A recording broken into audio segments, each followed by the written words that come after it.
नमस्कार, मी पंजाब डक हवामान अभ्यासक मुक्काम पोस्ट गोगळी धामणगाव तालुका शिरूर जिल्हा परभणी. आजपासूनचा परत शेतकऱ्यासाठी अंदाज देत आहे. सर्व शेतकऱ्याला सांगू इच्छितो की आज 20 आणि 21 22 जून पर्यंत राज्यामध्ये भाग बदलत पाऊस पडणार आहे. सर्वदूर पडणार नाही म्हणून हा अंदाज लक्षात घ्यायचा.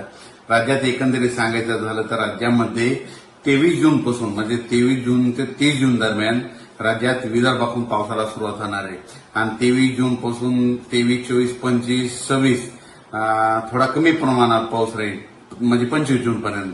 पण राज्यात 26 जून ते 30 जूनच्या दरम्यान मुसळधार पाऊस पडणार आहे म्हणून हा अंदाज लक्षात घ्यायचा.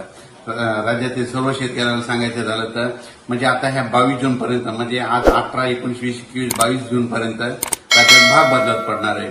22 जून, 23, 24 आणि 25 पर्यंत राज्यात म्हणजे तुरळक स्वरूपाचा पण चांगला पाऊस पडणार आहे म्हणजे 22 पासून चांगला पडणार आहे म्हणून हा अंदाज लक्षात घेतात. पण राज्यातल्या सर्व शेतकऱ्याला सांगू इच्छितो राज्यात 25 जून पासून तर 30 जून पर्यंत मुसळधार पाऊस पडणार आहे, वडे नाले वाहणार आहे, छोटे छोटे तळे देखील भरतील पुन्हा हा अंदाज लक्षात येतात.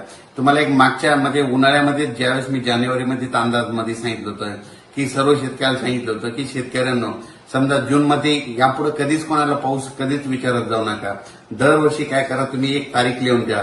दरवर्षी 26, 27, 28 जूनला दरवर्षी महाराष्ट्रामध्ये पाऊस येणार हे कायमच लक्षात घ्या. म्हणजे 23 जून, 24, 25 जून दरम्यान राज्यात पाऊस पुन्हा जोरात सुरू होणार आहे पण ते पण भाग बदलत पण जोरात पडणार आहे म्हणून हे अंदाज लक्षात येतात.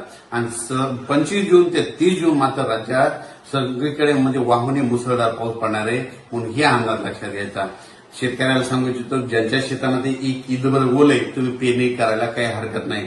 अचानक वातावरणात बदल झाला तर परत एक मेसेज दिला जाईल. धन्यवाद.